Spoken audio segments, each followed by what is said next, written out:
Tema tentang baptisan anak ini menjadi pro dan kontra. Pro itu maksudnya orang setuju, kontra maksudnya orang itu tidak setuju. Oke. Baptisan anak menjadi satu tema kontroversi sampai hari ini. Ada yang pro, dia setuju, ada yang kontra, dia tidak setuju. Nah, masing-masing kubu yang setuju sama yang tidak setuju, mereka itu punya semacam logika sendiri dan ayat-ayat Alkitab sendiri.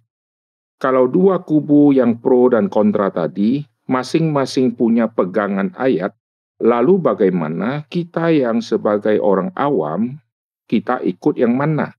Karena dua-dua pakai ayat Alkitab. Atau jangan-jangan dua-duanya salah, sehingga ada kubu yang ketiga. Nah, kita akan menyoroti mengenai baptisan anak gitu ya.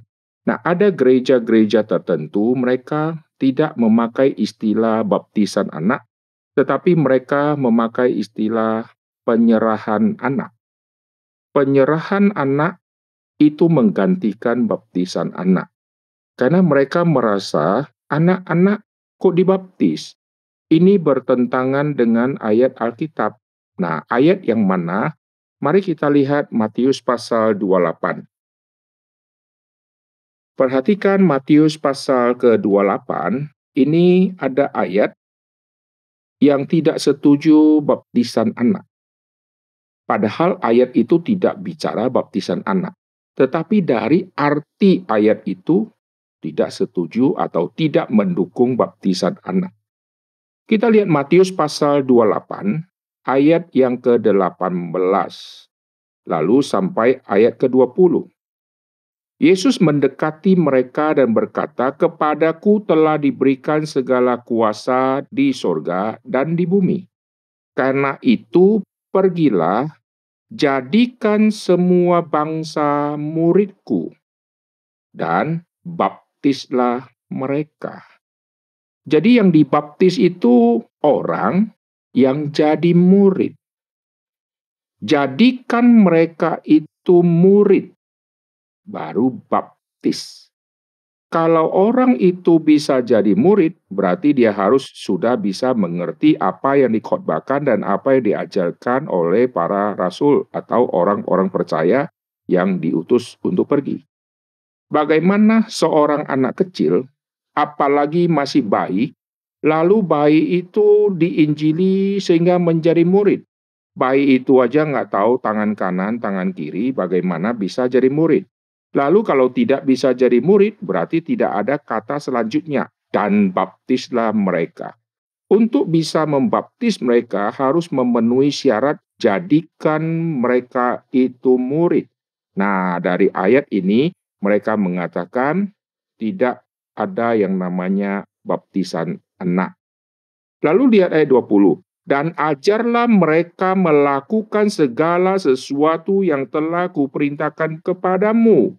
Anak kecil mana bisa habis dibaptis diajarkan kayak begini. Makan saja mesti disuapi. Jadi ayat ini berbicara kepada orang-orang dewasa yang diinjili, lalu jadi murid, lalu dibaptis, lalu diajar. Maka matching. Ayat ini bukan untuk bayi.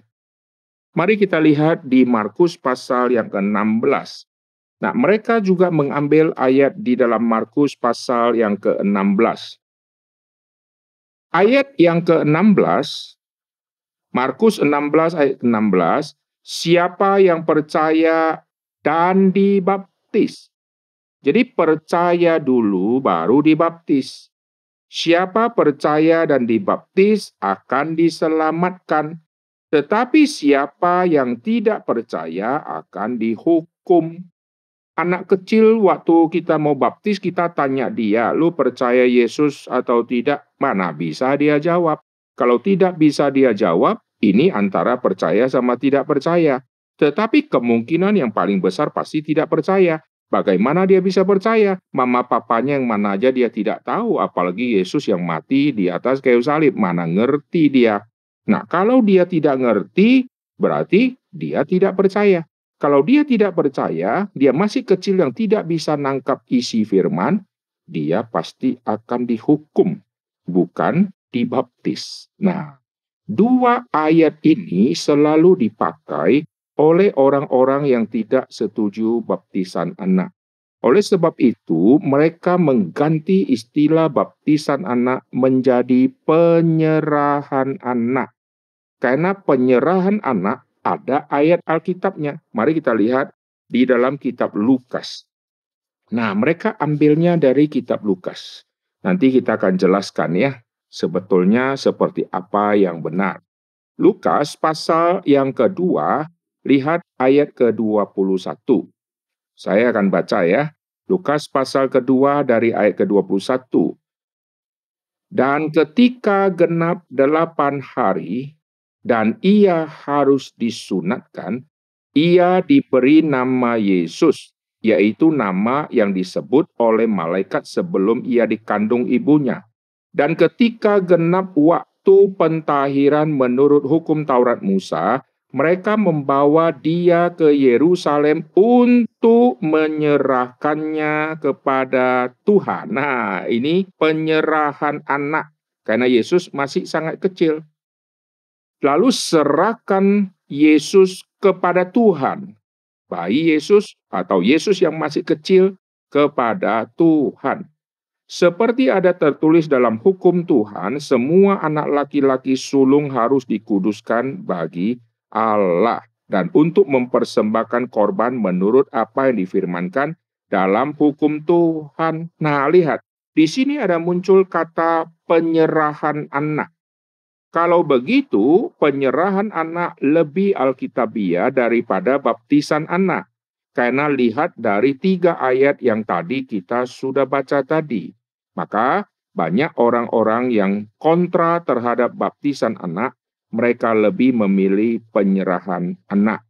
Nah, ayat yang Lukas tadi, ayat memang tulis menyerahkan anak. Tetapi ayat ini ada latar belakang PL-nya, yaitu apa?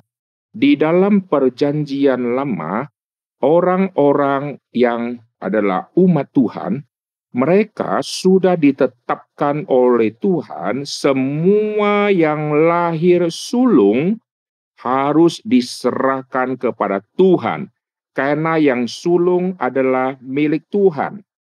Dan yang sulung itu, sulung yang manusia.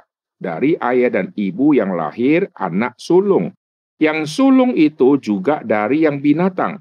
Dari si jantan sama si betina yang menikah lalu lahir, si sulung, si jantan. Nah, Tuhan tetapkan anak yang sulung harus yang binatang itu jantan.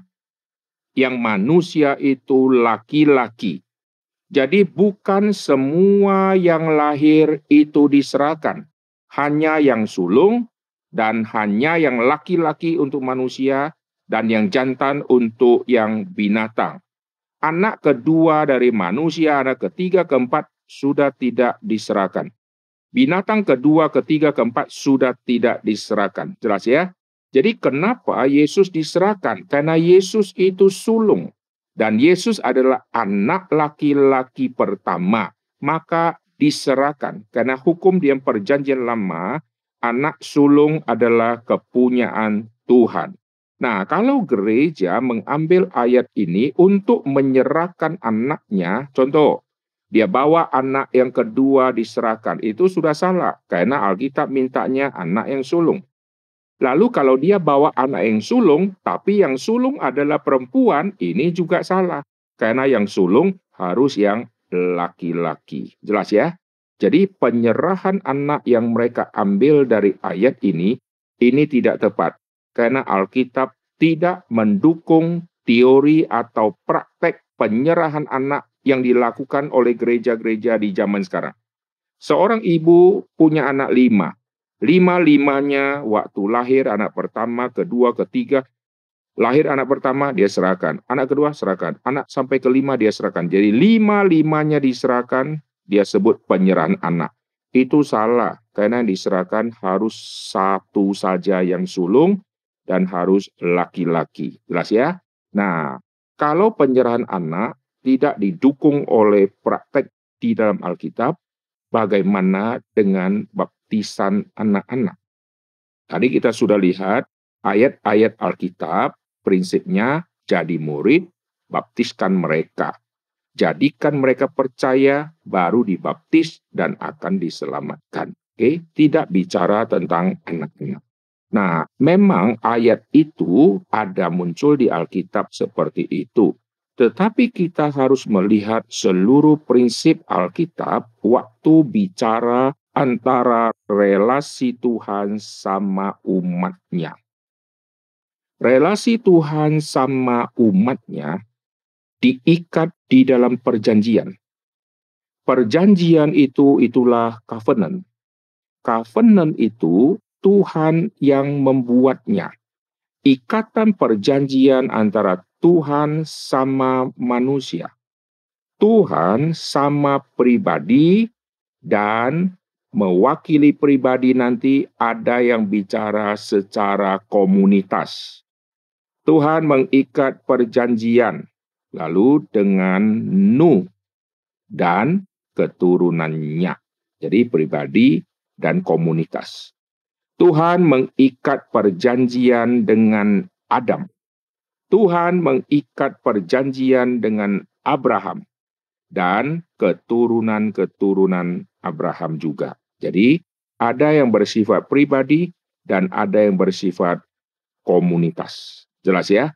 Nah, covenant itu Tuhan yang tetapkan. Dan waktu Tuhan tetapkan, Tuhan ikat perjanjian Tuhan dengan umat yang termaksud umat bukan hanya orang dewasa. Orang dewasa, anak-anak, semua masuk di dalamnya. Maka Tuhan mengikat perjanjian dengan Nuh dan semua keturunannya. Dengan Abraham dan keturunannya. Oke? Jadi ada yang bersifat orang dewasanya, Nuhnya, Abrahamnya gitu ya. Ada yang bersifat keluarganya. Nah, keluarganya ini siapa-siapa saja. Keluarga bisa anak yang sudah besar, bisa anak yang masih kecil, dan bisa bayi. Intinya seluruh yang disebut keluarga. Nah, ayat pendukungnya dari mana? Yang paling jelas yaitu di dalam zamannya Abraham. Mari kita lihat di dalam zaman Abraham. Karena kalau kita bicara yang Nuh anaknya sudah besar. Abraham, Tuhan ikat perjanjian, nanti Tuhan tetapkan aturan berhubungan dengan anak-anak.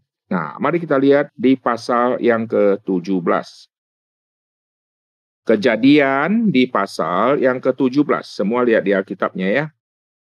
Ini tema yang sangat menarik. Ini satu-satunya kali dan pertama kali muncul perjanjian melibatkan anak kecil. Bahkan bayi, saudara ya. Sedangkan yang di Nuh, perjanjian Tuhan dengan Adam tidak menyinggung ada yang disebut bayi. Tetapi yang Abraham Tuhan sebutkan bayi itu. Lihat di pasal 17 kitab Kejadian. Ayat yang ke-10, inilah perjanjianku yang harus kamu pegang. Perjanjian antara aku dan kamu, serta keturunanmu. Keturunan bisa yang dewasa, bisa anak-anak. Setiap laki-laki di antara kamu harus disunat. Harus dikerat kulit katanmu dan itu akan menjadi tanda perjanjian antara aku dan kamu. Jadi untuk orang dewasa tidak melihat umur saat dia disunat. Pokoknya semua yang dewasa sunat. Oke? Semua anak laki-laki sunat. Tetapi anak laki-laki bisa ada yang baru lahir 2 hari, baru lahir 3 hari, ada yang sudah lahir, sudah umur 1 tahun, 2 tahun, 3 tahun, dan seterusnya. Lihat di sini, haruslah dikerat kulit katanmu dan itu akan menjadi tanda perjanjian antara aku dan kamu. Anak, nah ini bicara bayi. Anak yang berumur 8 hari harus disunat. yakni setiap laki-laki di antara kamu turun-temurun, baik yang lahir di rumahmu maupun yang dibeli dengan uang dari salah seorang asing, tetapi tidak termasuk keturunanmu. Orang yang lahir di rumahmu dan orang yang engkau beli dengan uang harus dikerat atau harus disunat. Jadi yang lahir di rumah, keturunan Abraham, dari semua yang masuk di dalam komunitas Abraham, semua laki-laki harus disunat. Nah, waktu bicara penyunatan, Abraham juga akan disunat. Abraham punya umur, tidak peduli mau umur berapa, semua yang dewasa harus disunat.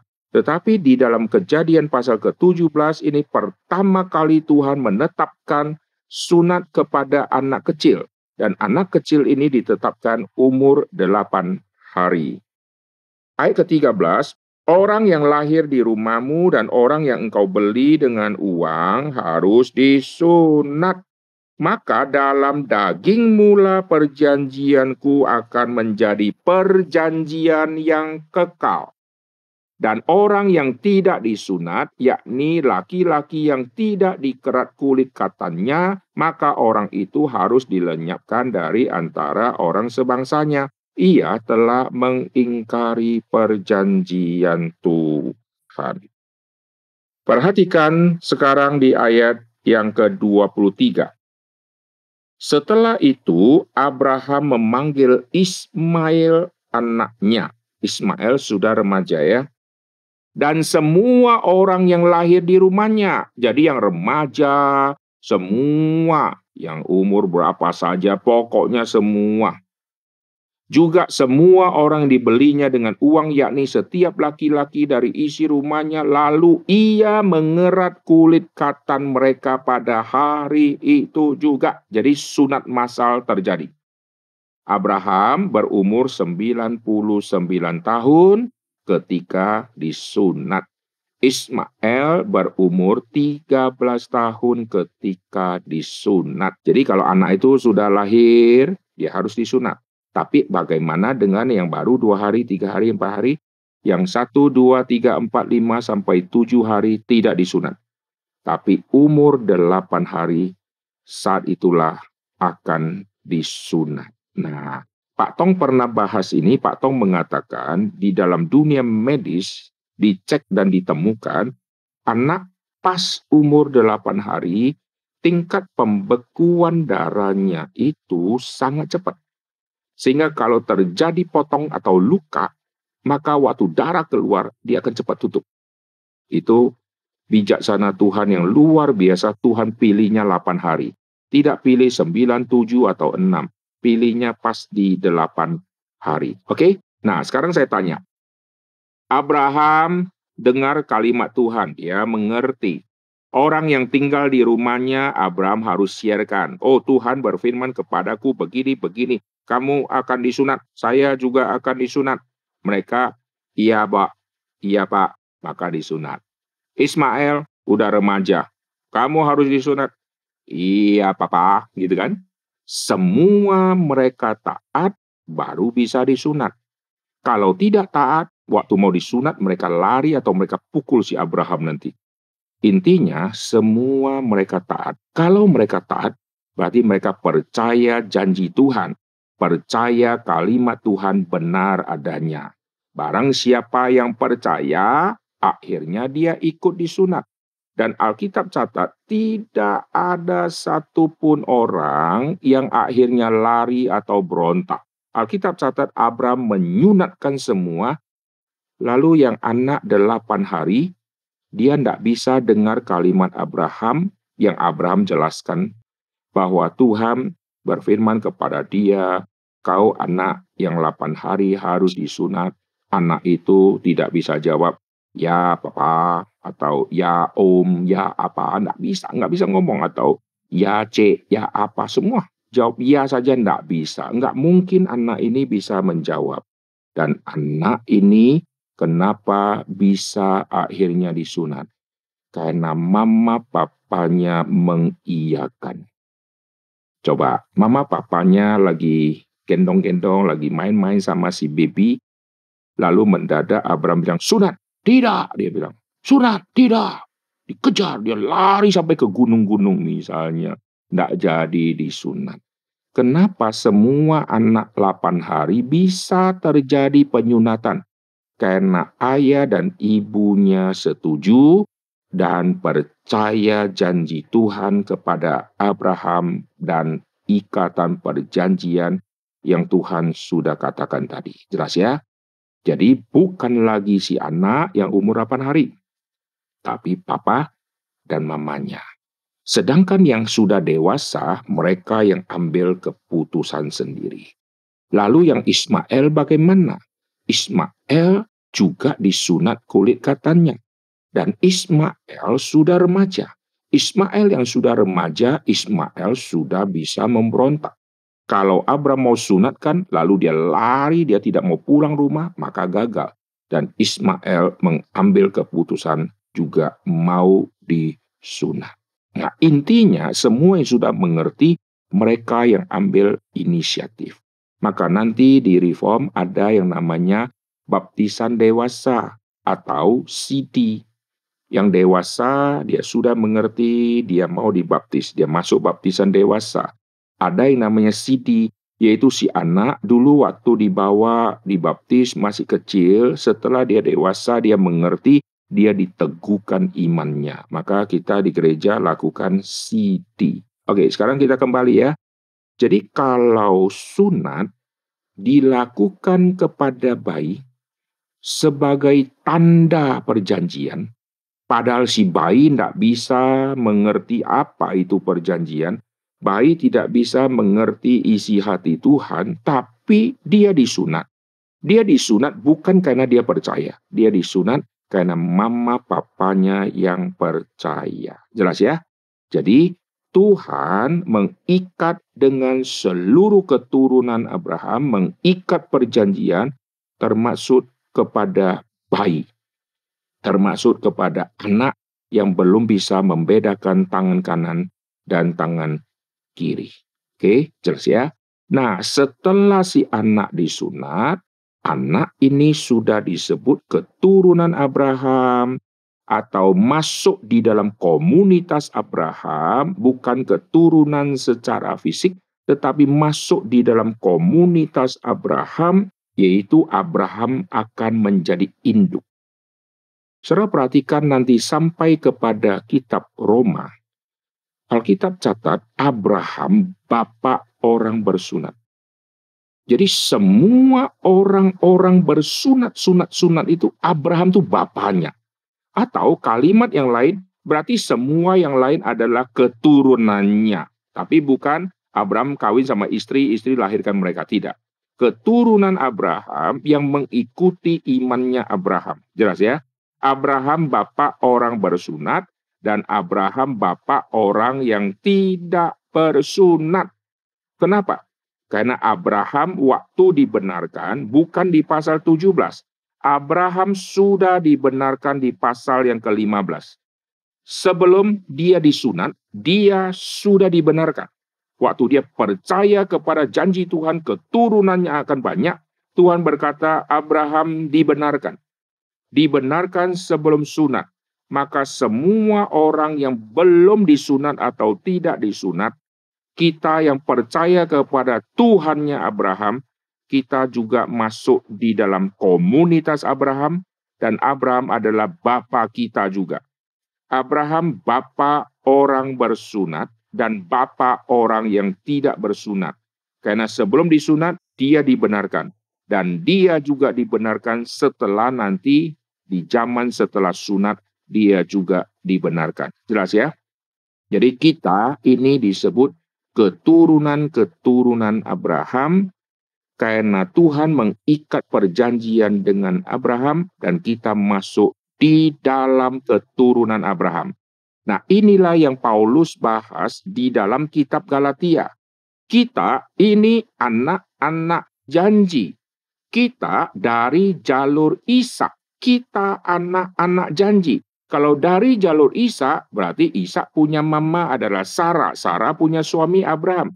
Kita keturunan Abraham. Kita anak-anak janji. Kita bukan keturunan dari Hagar, anak perhambaan. Kita anak orang merdeka.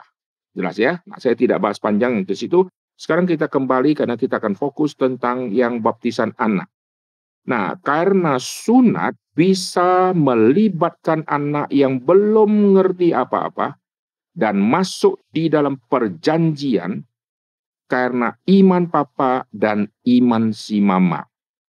Maka gereja melakukan baptisan kepada anak kecil bukan karena si anak sudah bisa percaya, khususnya baptisan bayi ya, tetapi mama papa yang percaya. Barulah gereja akan melakukan baptisan anak itu. Bagaimana dengan papa mama yang tidak percaya tapi mau anaknya dibaptis? Tidak bisa. Mama papanya agama lain lalu anaknya mau dibaptis? Nggak bisa. Karena setelah anak itu disunat, maka anak itu akan dididik untuk mengerti semua yang Allah perintahkan kepada Abraham dan nanti akan mengikuti semua tuntutan-tuntutan Tuhan yang Tuhan sudah ajarkan kepada Abraham dan Abraham akan ajarkan kepada anak cucu cicit secara turun-temurun. Sampai nanti ada Taurat, ada kitab suci, semua keturunan Abraham akan berpatokan kitab suci yang tertulis. Tetapi sebelum ada kitab suci, mereka diajarkan secara lisan oleh ayah dan ibu dan turun-temurun semua ajaran-ajaran penting yang Tuhan kasih. Jadi kalau ayah dan ibu belum percaya Tuhan Yesus, mendadak anaknya dibawa untuk dibaptis, gereja akan tolak. Karena setelah dibaptis, anak mau dididik dengan iman apa? Mama tidak ngerti Alkitab, anak sudah dibaptis, anak tidak diajarkan Alkitab, itu tidak bisa. Maka aturan di dalam gereja reform, ayah dan ibunya harus anggota gereja reform bersama-sama. Kenapa? Karena dipikirkan begini. Jikalau si ayah gereja A, aliran A, istri gereja reform misalnya, nanti waktu anak dibawa dibaptis ke reform, nanti anak akan digembalakan di mana? Karena si istri ikut suami. Suami ke gereja dia. Istri ikut ke gereja. Kalau istri ikut ke gereja suami, anak pasti akan ikut papa dan mama. Padahal anak dibaptis di gereja reform dan istrinya reform, suaminya bukan reform. Istri harus mengalah ikut si suami. Kalau istri ngotot, setiap minggu mereka pisah. Lalu setelah pisah, mereka buat perjanjian. Oke, setiap minggu pertama anak ikut saya. Si mama bilang begitu. Anak ke reform. Ikutlah sekolah minggu, show me Jesus. Minggu kedua, suami bilang, anak ikut saya. Anak ikut sekolah minggu yang nggak tahu show me dari mana gitu ya. Minggu ketiga, ikut si mama lagi. Babnya sudah lain. Anaknya dengar firman Tuhan, minggu depannya dibawa lagi ke aliran papanya. Anak ini bingung, saudara. Maka harus dua-duanya orang reform, sehingga waktu dididik ada satu suara, ada satu doktrin, ada satu pengertian, sehingga anak tidak dikacaukan semenjak dia masih kecil. Jelas ya? Nah, keturunan Abraham ini ditandai dengan sunat. Dan orang yang di luar dari jalur Abraham, orang asing yang bersama dengan Abraham, kalau percaya, dia juga disunat. Jadi, sunat bisa dilakukan kepada orang luar yang mengaku percaya. Maka, baptisan dewasa kita lakukan kepada orang yang dulu non-Kristen, sekarang menjadi Kristen. Tetapi baptisan anak kita tidak lakukan kepada si bayi yang papa mamanya belum Kristen, tetapi serahkan anaknya untuk dibaptis. Jelas ya, tadi saya sudah jelaskan ya. Tapi kalau papa mamanya setelah percaya Yesus mau dibaptis, ya kita akan melakukan baptisan tapi ikut katekisasi dulu. Jelas ya? Nah, sekarang kita kembali lagi.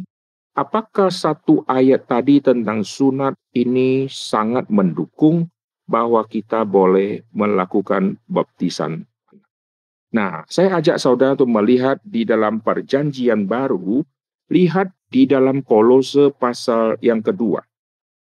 Di dalam Kolose pasal yang kedua, ayat yang ke-11 dan ayat yang ke-12. Kolose pasal yang kedua, ayat yang ke-11 dan ayat ke-12. Saya akan bacakan ya. Di dalam Dia kamu telah disunat.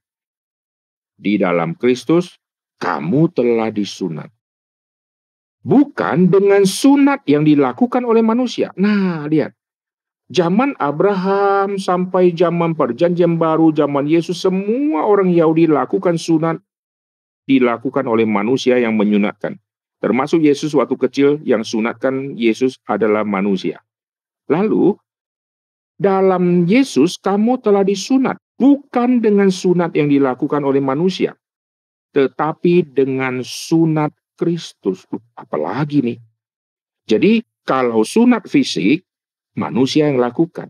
Lalu yang kita ini bukan manusia yang lakukan, tetapi kita masuk di dalam kelompok atau wilayah sunat Kristus. Loh, apalagi nih, coba lihat. Yang terdiri dari penanggalan akan tubuh yang berdosa. Lihat. Sunat yang dilakukan manusia dan sunatnya Kristus. Bedanya di mana? Jawabannya ayat yang tadi kita baca. Sunat yang dilakukan oleh manusia, penanggalan sepotong kulit kecil, yaitu kulit katan. Kenapa sunat harus sunat kelamin? Kenapa tidak hidung, buang sedikit daging, telinga, ambil sedikit? Kenapa tidak ambil sedikit dari daging paha? Kenapa ambilnya dari kelamin? Karena Abraham akan memiliki anak janji, yaitu Ishak akan lahir. Maka sebelum Ishak lahir, Tuhan mengikat perjanjian dengan Abraham dan kelamin Abraham disunat. Dan nanti setelah kelamin Abraham disunat, maka anak yang lahir setelah kelamin Abraham disunat, itulah anak perjanjian. Maka Ismail bukan anak perjanjian, karena Ismail sudah berumur 13 tahun. Ismail lahir dari Abraham yang kelaminnya belum disunat, belum ikatan perjanjian. Waktu Abraham disunat umur 99. Nanti waktu Abraham berumur 100, Ishaknya lahir.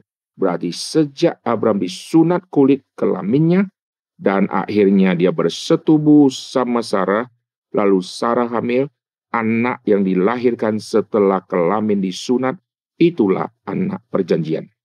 Dan anak perjanjian hanya satu. Maka anak Abraham dari Ketura, Abraham juga kelamin sudah disunat. Lalu sama Ketura lahir anak-anak. Anak-anak dari Ketura bukan anak janji. Karena anak janji, anak perjanjian tunggal, hanya satu. Yang 2, 3, 4 semua tidak termasuk. Cuma satu. Misal, kalau si Sarah punya anak yang kedua, ketiga, keempat, kelima, semua laki-laki. Semua tidak termasuk anak janji. Anak janji hanya satu, tunggal. Yaitu yang lahir dari keturunan Abraham tadi, yang kelamin Abraham yang disunat, dan anak yang pertama lahir dari kelamin yang disunat, itu anak perjanjian. Jelas ya?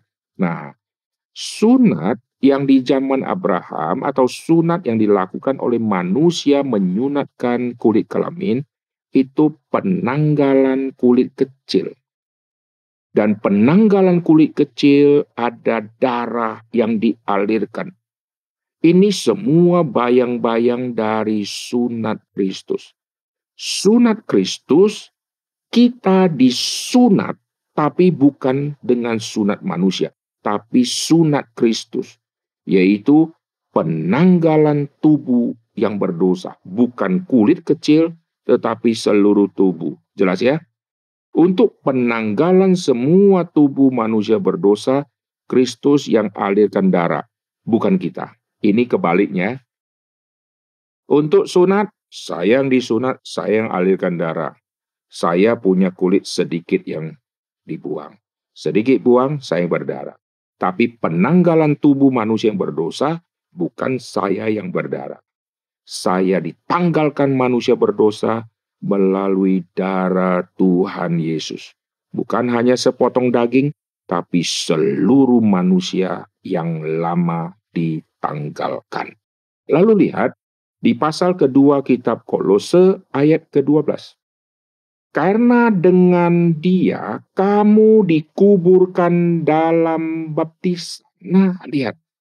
Jadi penanggalan tubuh manusia yang berdosa lalu dilanjutkan dengan dikubur dalam baptisan. Dan di dalam dia kamu turut dibangkitkan juga oleh kepercayaanmu kepada kerja kuasa Allah yang telah membangkitkan dia dari antara orang mati. Nah, ayat ini disalah tafsir menjadi baptisan selam. Jadi baptisan itu dikaitkan dengan dikubur dan bangkit. Maka orang yang jalankan baptisan selam, mereka punya konsep begini, kita ini menanggalkan manusia yang lama, kita akan dibaptis, maka baptis sama dengan kubur. Lalu sama dengan nanti setelah kubur akan bangkit. Makanya waktu dibenamkan, benamkan seluruh badannya. Lihat di sini, seluruh badannya dibenamkan di air, itu seperti dikubur, mati bersama dengan Kristus. Lalu waktu dia bangkit, dia ada di atas, bangkit bersama dengan Kristus. Nah, itulah baptisan selam yang orang kerjakan. Mereka lupa kuburan yang mengubur Tuhan Yesus bukan kuburan seperti model kita. Model kita tanam di bawah. Yesus punya kuburan di dalam goa. Jadi kalau kita mati bersama Kristus lalu diginiin, ini salah. Lalu dibenamkan ke bawah, salah. Mestinya didorong ke samping karena kubur di lubang, saudara ya. Mesti dorong ke samping, tarik dia lagi, mestinya begitu. Jadi cara mereka baptis selam diparalelkan dengan kubur dan bangkit, dengan benamkan dia lalu keluar dari air, ini cara yang salah. Dan mereka mengambil contoh yaitu kata baptisan di dalam Alkitab, yaitu baptiso. Baptiso, mereka ambil kata itu dengan berkata selam. Baptiso artinya banyak. Satu kata bahasa asli, mau bahasa Yunanika, mau bahasa Ibranika, satu kata saja, itu artinya bisa banyak.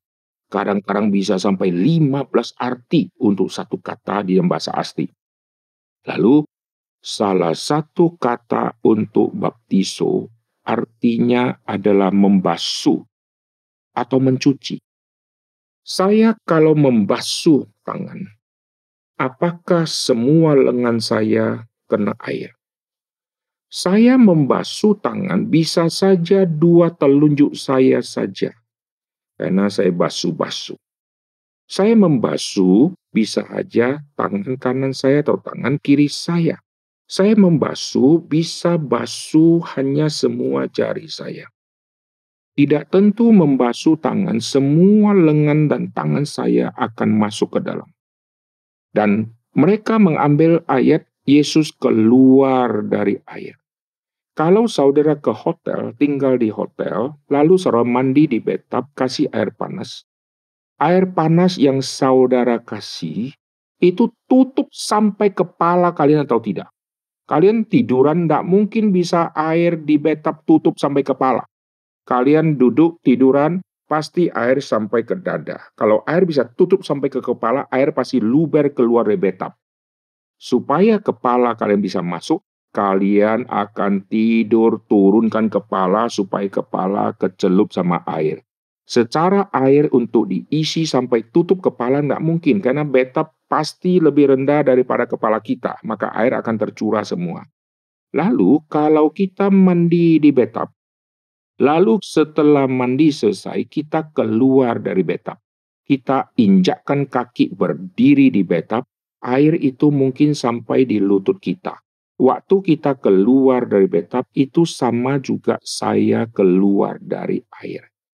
Saya keluar dari air tidak berarti seluruh tubuhku sudah dibenamkan di dalam air. Ada orang yang tidak rendam di bathtub, tetapi dia mandinya berdiri di bathtub dengan shower. Lalu bathtubnya tersumbat. Lalu air tergenang sampai ke mata kaki. Setelah selesai dia keluar dari bathtub, itu juga dia keluar dari air. Dia bukan shower sampai dia kelelep, sampai rambutnya ketutup air. Karena terbenam, tidak susah. Jadi baptiso artinya juga membasuh atau mencuci. Nah, perhatikan di sini, waktu bicara sunat dikaitkan dengan baptisan. Nah, ini menarik ya, kita sudah semakin dekat. Kalau sunat bisa dilakukan kepada orang kecil, mengapa baptisan kok tidak boleh? Kalau ayah dan ibu beriman, kenapa tidak boleh kita baptis anak? Kita sudah masuk ke sini. Nah, sekarang kita lanjut. Kita akan memperhatikan di dalam Alkitab ada 5 keluarga yang setelah dia bertobat dibaptis. Nah, ini menarik. Mari kita lihat contoh-contoh di dalam Alkitab. Kita lihat di dalam Kisah Rasul pasal yang ke-10. Kisah Rasul pasal yang ke-10, ini contoh pertama ya. Semua bisa lihat dan kalian juga bisa catat-catat ya. Saya akan membaca di ayat pertama, di Kaisarea ada seorang bernama Cornelius, seorang perwira pasukan yang disebut pasukan Italia. Ia saleh. Ia serta seisi rumahnya. Nah, seisi rumahnya ini pasti bukan bicara perabot, kulkas, atau pakai konteks sekarang TV lah, sofa, tidak ya. Seisi rumahnya ini pasti manusia. Takut akan Allah. Dan ia memberi banyak sedekah. Jadi dia dan keluarganya, seisi keluarganya. Bisa ada anak remaja, bisa ada anak pemuda, dan bisa juga ada bayi. Kalau kita berkata, oh tidak ada bayi. Dari mana kita tahu? Kalau sekarang kita bicara ya. Kemarin saya mampir ke satu bapak, saya ketemu seisi keluarganya. Lalu saya tafsir, tidak ada bayi, tidak ada bayi. Belum tentu. Maka kalau bicara seisi keluarga, di dalamnya bisa ada anak kecil, bisa ada orang dewasa, bisa ada kakek, bisa ada nenek, dan bisa ada bayi di dalamnya. Oke, kalau kita bilang, tidak, semuanya orang dewasa. Dari mana lu tahu semua orang dewasa? Oh enggak, hanya 2, yaitu kakek dan nenek. Dari mana lu tahu ada kakek dan nenek? Kalau lu bisa bilang ada kakek dan nenek, ada orang dewasa, ada koko, ada cece, kenapa saya tidak bisa bilang ada bayi di dalam? Tidak fair dong. Kalau dia bilang bisa ada kakek, bisa ada nenek, bisa ada encim. Dia bisa bilang ada. Saya juga boleh bilang ada bayi toh. Maka kalau dia anggap bisa ada orang dewasa, berarti ada kemungkinan juga bisa ada anak kecil atau bayi. Nah, kita lihat lagi. Orang ini orang yang saleh. Nanti dia akan bertobat. Perhatikan sekarang di ayat ke-48. Saya akan membaca di ayat yang ke-47 lalu 48. Bolehkah orang mencegah untuk membaptis orang-orang ini dengan air, sedangkan mereka telah menerima Roh Kudus sama seperti kita? Lalu ia menyuruh mereka dibaptis dalam nama Yesus. Kemudian mereka meminta Petrus supaya ia tinggal beberapa hari lamanya, beberapa hari bersama-sama dengan mereka. Sekarang kita lihat contoh yang kedua, lihat di pasal yang ke-16. Di Kisah Rasul pasal yang ke-16, saya akan mengajak kita melihat dari ayat ke-14. Seorang dari perempuan-perempuan itu yang bernama Lydia turut mendengarkan. Ia seorang penjual kain ungu dari kota Tiatira yang beribadah kepada Allah. Tuhan membuka hatinya sehingga ia memperhatikan apa yang dikatakan oleh Paulus. Sesudah ia dibaptis bersama-sama dengan seisi rumahnya. Nah, perhatikan di sini ya. Ayat yang ke-14, ia memperhatikan apa yang dikatakan oleh Paulus. Yang dengar khotbah kan dia. Tapi heran, sesudah ia dibaptis bersama-sama dengan seisi rumahnya, ia mengajak kami. Nah, seisi rumahnya bisa tidak ada anak kecil, bisa saja.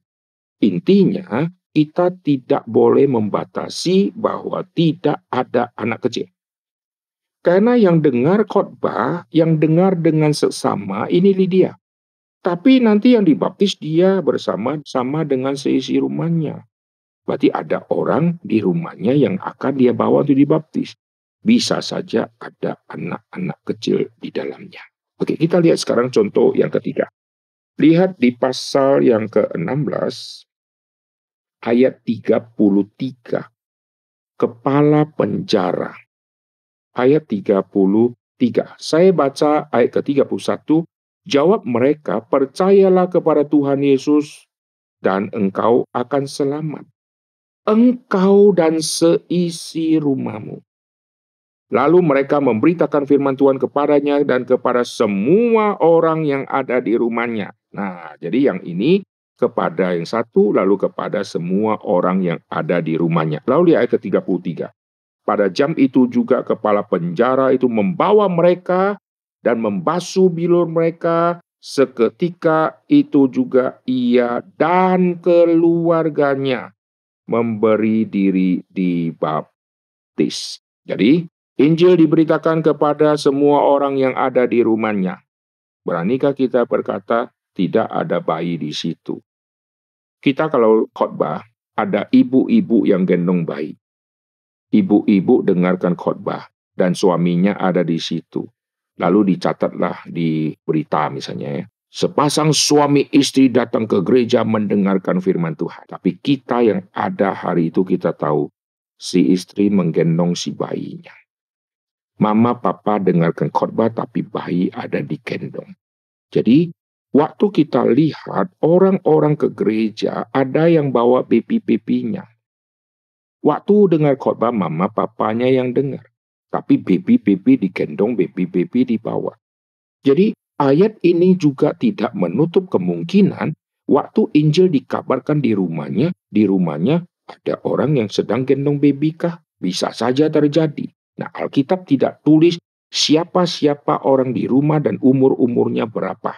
Kalau kita berkata, oh di dalamnya ada anak umur 12 tahun, anak umur 15 tahun, ada kakek, ada nenek, kita berani klaim seperti itu. Kenapa kalau saya bilang ada bayi yang digendong kok nggak mungkin? Oke, nah sekarang, semua ini bisa ada kemungkinan. Kita lihat lagi di Kisah Rasul pasal yang ke-18.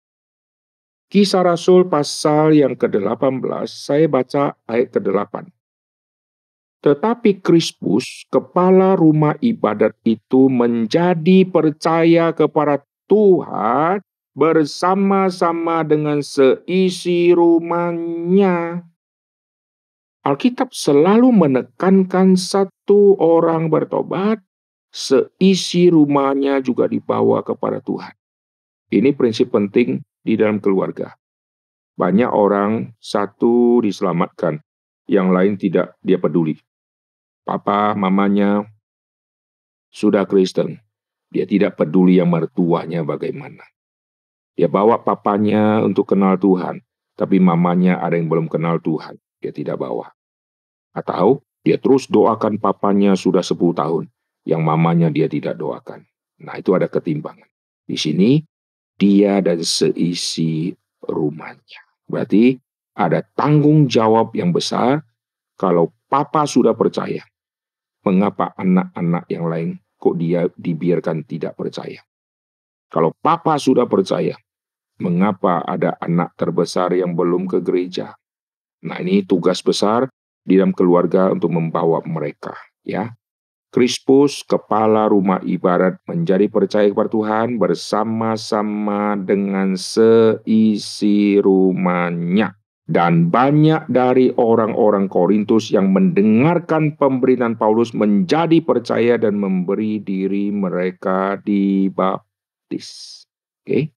Sekarang kita lihat contoh yang kelima, contoh yang terakhir di 1 Korintus di pasal yang pertama, ayat yang ke-16. 1 Korintus 1 ayat 16. Juga keluarga Stefanus. Bukan Stefanus yang di Kisah Rasul yang dibunuh ya. Juga keluarga Stefanus, aku yang membaptisnya. Keluarga Stefanus, aku yang baptis. Kecuali mereka aku tidak tahu. Entahkah ada lagi orang yang aku baptis. Keluarga. Bicara keluarga, dalamnya bisa ada anak kecil-kecil, saudara. Nggak usah sampai bayi umur 8 hari lah, 7 hari. Ya, bisa saja ada anak kecil yang umur 3 tahun, 5 tahun, 6 tahun, atau 2 tahun. Bisa aja ada kemungkinan. Karena kata seisi rumah, kata keluarga, itu mencakup semua. Bisa ada kakek, nenek, ayah, ibu, lalu papa, mama, koko, cece, meme, dan seterusnya. Termasuk kalau ada keponakan yang tinggal di situ, ya seisi rumah semua. Oke, jelas ya? Nah, berdasarkan ayat-ayat seperti ini, karena satu orang percaya, maka seisi rumahnya juga dibawa kepada Tuhan.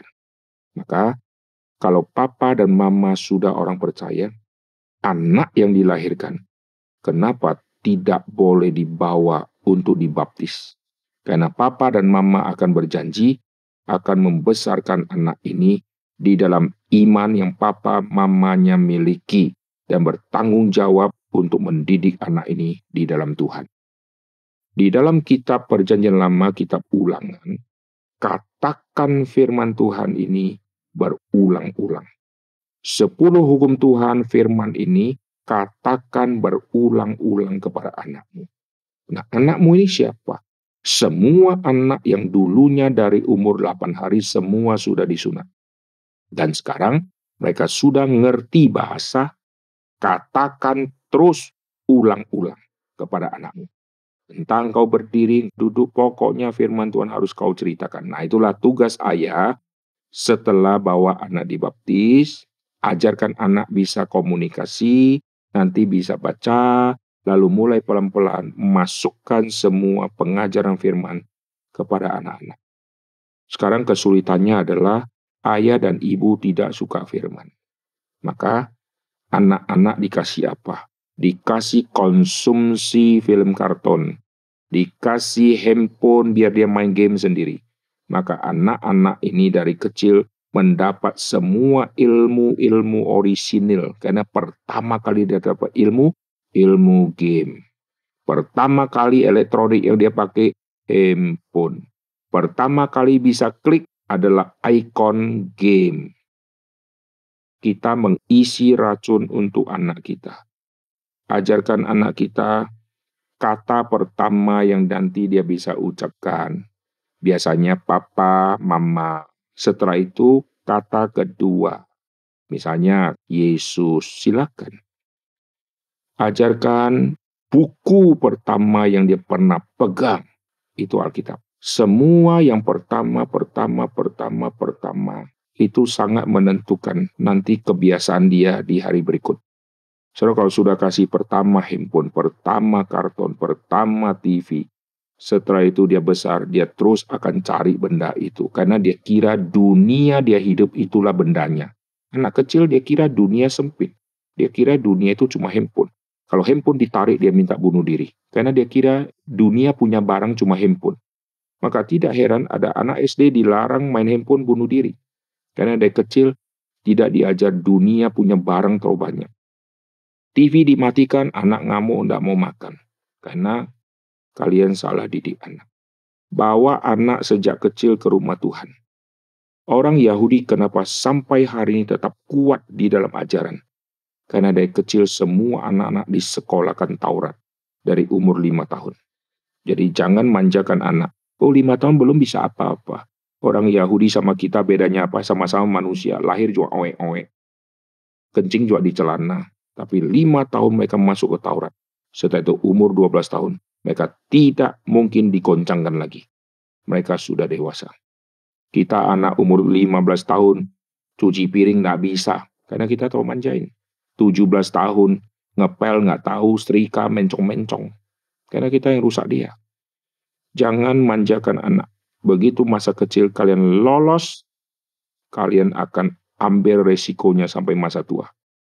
Dan anak harus ditanamkan fondasi yang benar. Oke? Nah, terakhir, kalian kalau tanam pohon, dari biji, maka keluar tunas. Waktu keluar tunas, kena tetesan air hujan, sehingga tunasnya arahnya ke samping. Kalian bilang, oh nggak apa-apa, masih kecil, biarin, kasihan. Hari berikutnya, dia makin panjang tunasnya.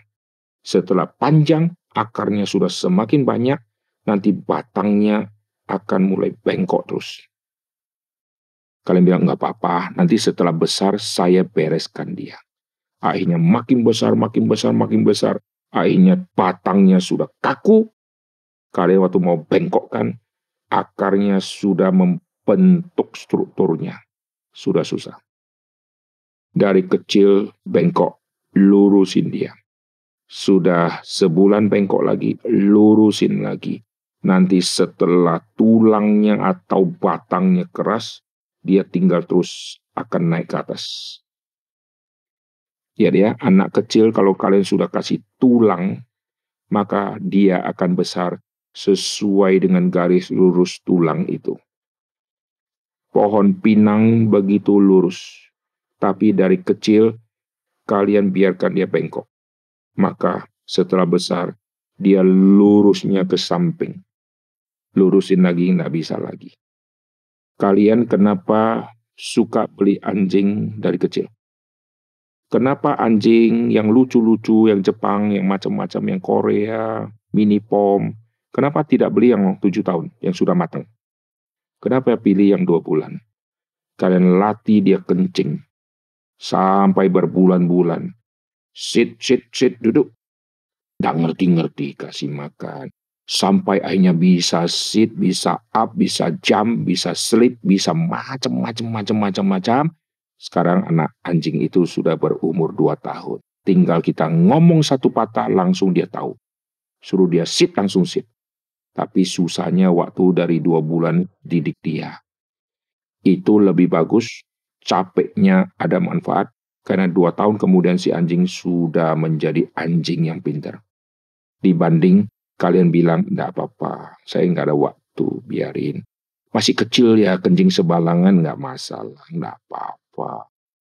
Setelah sudah terbiasa, suruh kencing lagi yang benar, nggak bisa lagi. Kenapa orang piara burung yang bisa jinak? Dari masa dia diloloh. Supaya dia tahu tangan manusia, dan dia tidak gigit manusia. Sampai dia berbulu kecil, bulu besar, sampai terbang balik lagi, sampai begitu jinak. Karena dari kecil. Ingat, banyak orang tua tahu ilmu dunia, bisa piara anjing, bisa piara burung, bisa piara apa saja dari kecil. Tapi anak dia masih kecil, tidak bisa dia piara. Itu bodohnya orang tua. Perhatikan dunia binatang.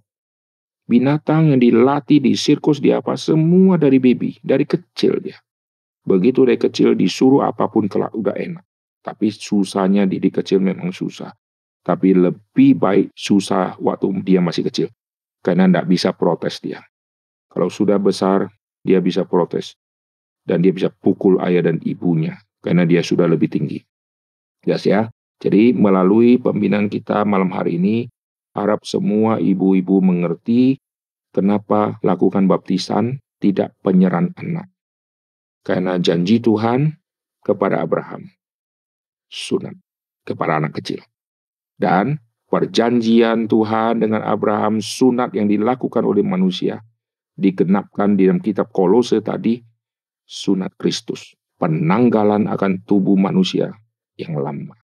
Lalu, kalau saudara lihat, di dalam Alkitab lagi, bangsa Israel dibaptis di dalam awan. Dan waktu mereka menyeberang laut Teberau, mereka ibarat seperti sedang dibaptis. Dan bangsa Israel yang seberang sungai Yordan, tidak semuanya orang dewasa.